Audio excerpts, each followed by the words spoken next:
Morning, dear student. As you all know that we are studying our sixth chapter, molecular basis of inheritance. And today's topic is genetic code.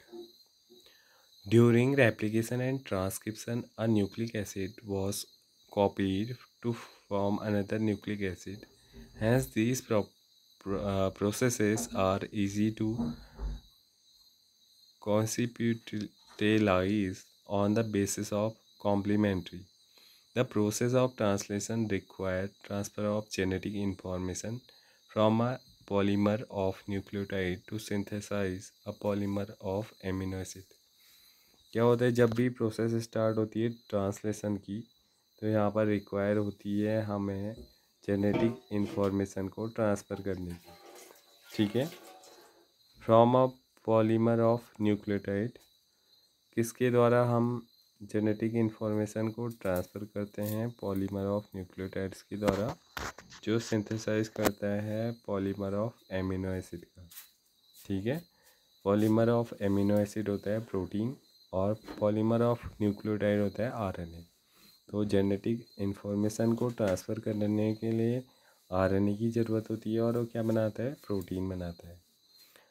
Neither does any complementarity exist between nucleotides and amino acid, nor could any be drawn theoretically. There existed ample evidence to support the notion that change in the nucleic acid were responsible for change in amino acid in protein. और यहाँ पर हमें दोनों में कोई भी complementary दिखाई नहीं देती है.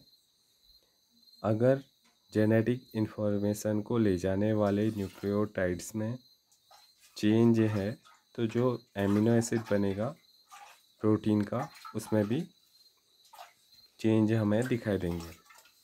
This led to the proposition of genetic code that could direct the sequence of amino acid during synthesis of proteins.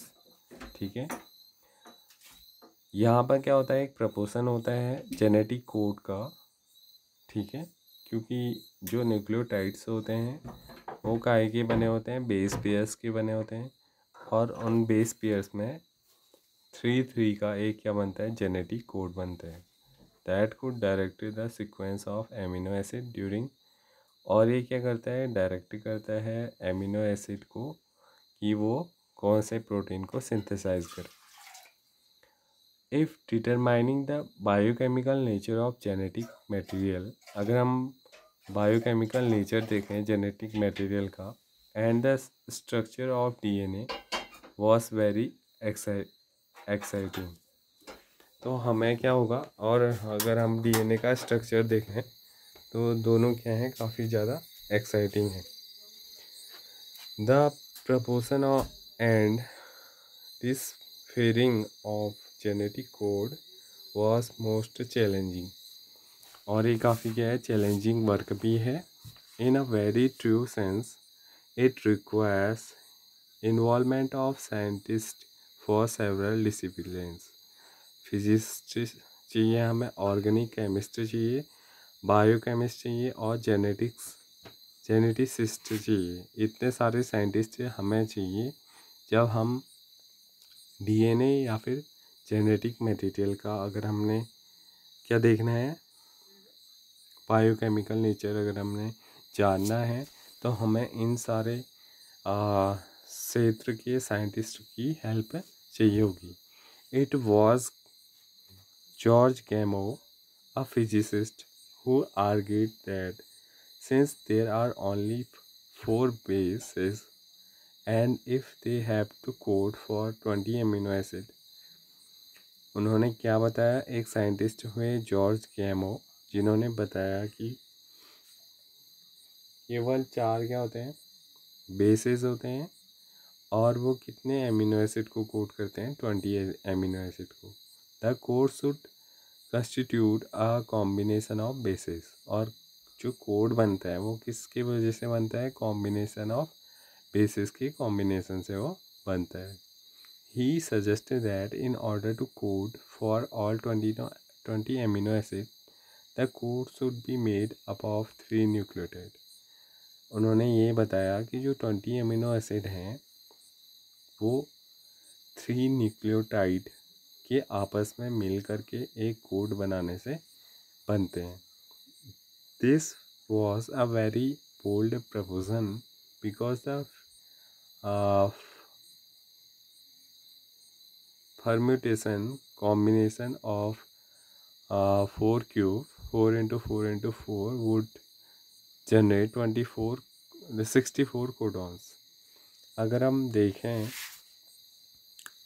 4 का क्यूब अलग अलग जो बनेंगे कोडॉन्स क्या होते हैं, 3 बेस पेयर का एक सीक्वेंस। तो इसका 64 कोडॉन्स हमें बनते हुए दिखाई देंगे और ये जितने रिक्वायर हैं उससे काफ़ी ज़्यादा हैं, क्योंकि हमें सिर्फ 20 कोडॉन्स चाहिए 20 एमिनो एसिड के लिए, लेकिन यहाँ पर क्या हो रहा है 64 कोडॉन्स बन रहे हैं, क्योंकि 4 टाइप्स के बेस पेयर प्रेजेंट रहते हैं डीएनए के पास और उनको 20 एमिनो एसिड को कोड करने के लिए क्या बनाने होते हैं, कोडॉन बनाने होते हैं। ठीक है। Providing proof that the codon was a triplet was more daunting task. और ये बताना, इसको प्रूव करना कि जो कोडॉन है वो ट्रिपलेट है, ये काफ़ी कठिन काम रहा। The chemical method developed by Arvind Khurana, एक इंडियन साइंटिस्ट भी यहाँ पर हैं जिन्होंने जेनेटिक कोड के फील्ड में काफ़ी अच्छा वर्क किया। उन्होंने क्या बताया, वॉज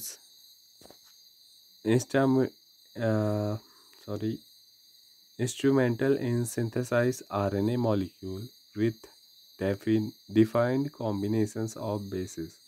उन्होंने बताया कि जो आरएनए का सिंथेसिस है वो डेफिनेट कॉम्बिनेशन से किसके, बेसिस के बनता है। Homopolymers and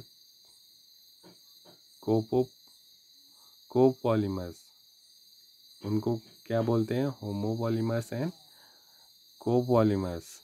Marcel Nirenberg cell free system of protein synthesis finally help the code to be डिसिप्रेट।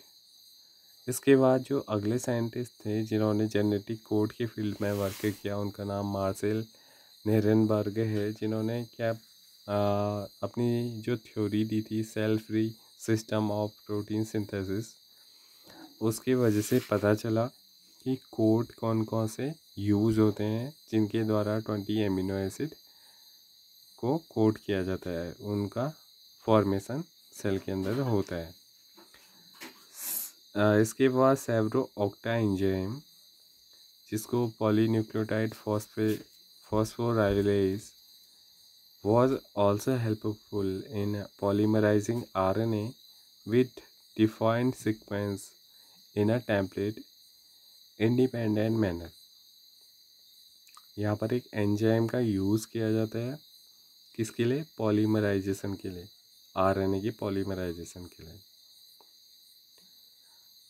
Enzyme synthesis of RNA, ये एक एंजाइम है जो आरएनए को सिंथेसिस करने में हेल्पफुल है।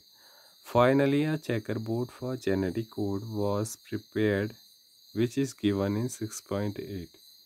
और इसके बाद क्या हुआ, एक फाइनल में एक चेकरबोर्ड दिया गया, जितने भी जो एमिनो एसिड हैं 20 प्रकार के, उनको कोड करने के लिए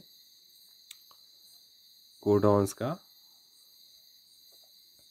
देखिए जैसे हमें पता है कि जो कोडॉन है, ठीक है, क्योंकि 3 बेस का एक कोडॉन मिलता है, 3 बेसेस जब आपस में मिलते हैं तो एक कोडॉन बनता है।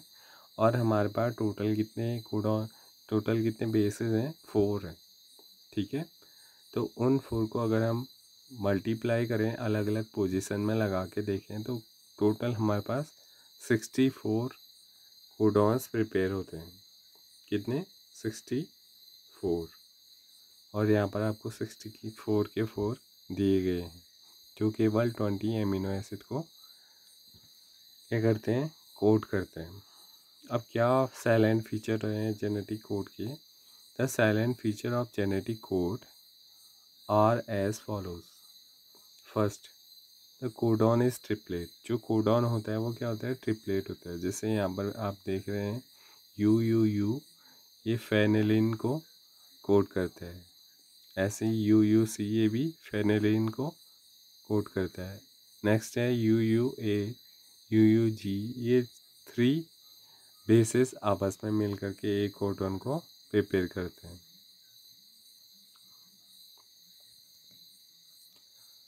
(61) codon code for amino acid and 3 codon do not code for amino acid. Total 64 में से 61 कोडॉन जो होते हैं वो एमिनो एसिड को कोड करते हैं, और जो 3 कोडॉन होते हैं वो किसी भी एमिनो एसिड को कोड नहीं करते हैं। Hence they function as stop codon. और एक जो प्रोसेस चल रही है कोडिंग की, उसको रोकने का काम करते हैं। इनका वर्क ये होता है। Some amino acid are coded by more than 1 codon, hence the code is degenerate. क्या होता है कि कुछ एमिनो एसिड एक से ज़्यादा कोड से कोडेड होते हैं, एक से ज़्यादा कोडॉन से कोड होते हैं, तो वो क्या होते हैं? डिजेनरेट होते हैं। The codon is read in messenger RNA in a contiguous fashion. There are no punctuation. यहाँ पर कोई भी पंक्चुएशन इन कोडॉन के बीच में नहीं होता है। जब इनको मैसेंजर RNA के अंदर रीड किया जाता है तो एक सीक्वेंस में कोड होते हैं।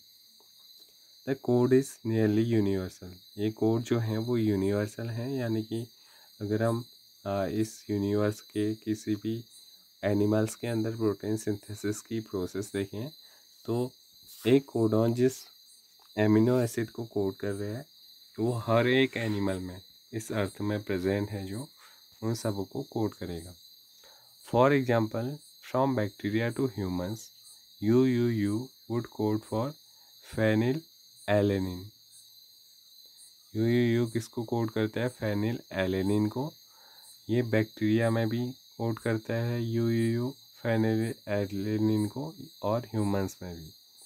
Some exceptions to this rule have been found in mitochondrial codons and in some protozoans. लेकिन कुछ में ये क्या होता है, इसके एक्सेप्शन भी हमें दिखाई देते हैं। AUG has dual function. AUG का 2 फंक्शन है। क्या क्या है? It code for methionine and it is also act as a initiator codon। ठीक है, ये 2 चीज़ों के लिए हेल्पफुल है। एक तो ये मैथियोनिन को कोड करता है, और दूसरा ये इनिशिएटर के रूप में यूज़ होता है। इसके अलावा जो स्टॉप कोडॉन है उसके अंदर आते हैं UAA, UAG and UGA। As following is the sequence of nucleotide in messenger RNA predict the sequence of amino acid coded by it take help of the checkerboard। आपने क्या करना है? चेकरबोर्ड की हेल्प से जो नीचे में आपको ये मैसेंजर RNA के न्यूक्लियोटाइड का सीक्वेंस दिया गया है, इससे जो एमिनो एसिड कोड होगा उसको बनाना है। तो ए हमेशा किससे फाइंड होता है? AU से, CU A से, G C से, ऐसे U A से, A ऐसे करके बनेगा। ठीक है, now try the opposite. Following the sequence of amino acid coded by and messenger RNA. Predict the nucleotide sequence in the RNA. आपको बताना है चेकर बोर्ड की हेल्प से कि यहाँ पर जो एमिनो एसिड का सीक्वेंस दिया है उसके लिए आरएनए के कौन से कोडॉन का यूज़ किया जाएगा। आप इसको चेकर बोर्ड की हेल्प से सॉल्व कर सकते हैं। Do you face any difficulty in predicting the opposite? Can you now correlate with the proportion of genetic code you have learned? Next topic is mutation and genetic code. Mutation के साथ genetic code का क्या relation है? In relationship between genes and DNA are best understood by mutation sites studies. जो best relation हमें दिखाई देता है जीन्स और डीएनए के बीच में, हम उसको अंडरस्टैंड करते हैं म्यूटेशन के द्वारा। You have studied about mutation and it's affect in chapter 5 में आपने इसके अफेक्ट के बारे में स्टडी किया है। Affect of large deletion and rearrangement in a segment of DNA are easy to comprehend. It may result in loss or gain of gene and so a function. क्या होता है कि जब लार्ज सीक्वेंस का या deletion हो जाए, वो डिलीट हो जाता है या फिर उसका रीअरेंजमेंट हो जाता है बेसिस का, तो इसकी वजह से क्या होती है, बहुत सारी प्रॉब्लम्स हमें दिखाई देती हैं, एबनॉर्मलिटीज़ हमें दिखाई देती हैं सेल में। और इससे क्या होता है, या तो कोई जीन का लॉस हो जाता है या फिर कोई नया जीन डीएनए के अंदर आ जाता है, या फिर उसका जो फंक्शन है वो उसमें भी डिस्टरबेंस हमें दिखाई देता है म्यूटेशन की वजह से। To effect of the point mutation will be explain here. यहाँ पर क्या केवल कौन से म्यूटेशन की बात करेंगे? Point mutation. पॉइंट म्यूटेशन क्या होता है? किसी भी डीएनए के सीक्वेंस में केवल एक सिंगल बेस पेयर में चेंज होना, ठीक है, केवल एक सिंगल बेस पेयर में चेंज होने से जो म्यूटेशन होता है उसे पॉइंट म्यूटेशन बोलते हैं, और इसी का हम यहाँ पर स्टडी कर रहे हैं।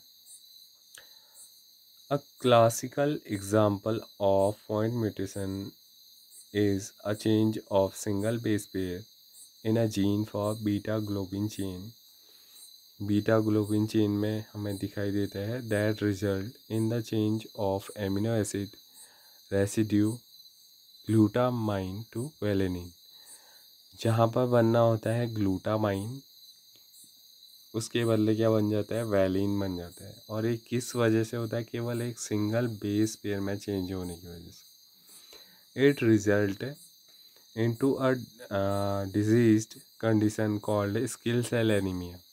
और इससे कौन सी, इस पॉइंट म्यूटेशन से ह्यूमंस में एक डिजीज़ हमें कॉमनली दिखाई देती है जिसको बोलते हैं sickle cell anaemia. Effect of point mutation that insert or deletes a base in structural gene can be better understood by following example. Simple example.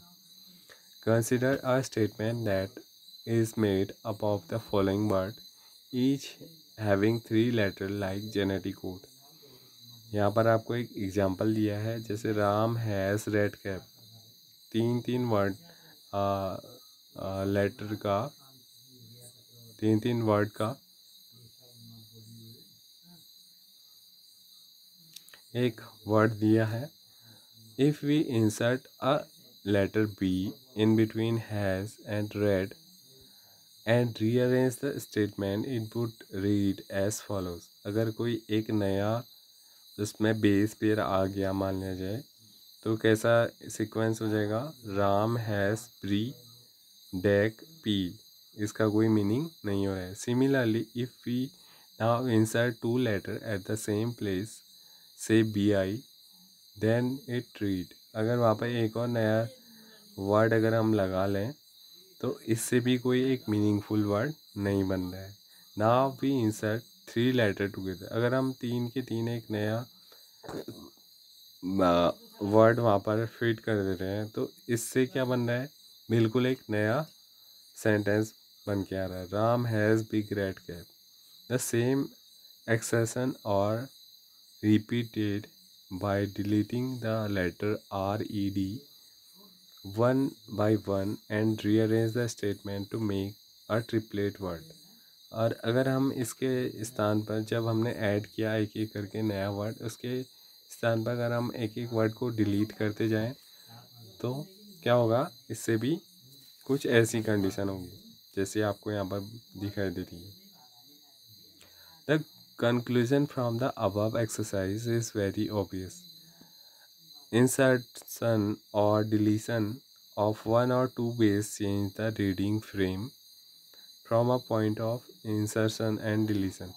क्या होता है, जब भी कोई एक नया बेस पेयर ऐड होता है या फिर डिलीट होता है, तो जिस पॉइंट से वो डिलीट हुआ होगा वहाँ से एक नया यह हो जाएगा, नया कोडॉन बन जाएगा, और वो कोडॉन किसी जिस एमिनो एसिड को कोड करने वाला होगा उसका उससे हट के कोई नया एमिनो एसिड को कोड करेगा। However, such mutation are referred to as frame shift insertion और deletion mutation। इनको क्या बोला जाता है, इनको फ्रेम शिफ्ट इंसर्शन या फिर डिलीशन म्यूटेशन भी इन्हें बोला जाता है। Insertion or deletion of three of its multiple bases। Insert or delete in one or multiple codon has one or multiple amino acid and reading frame remains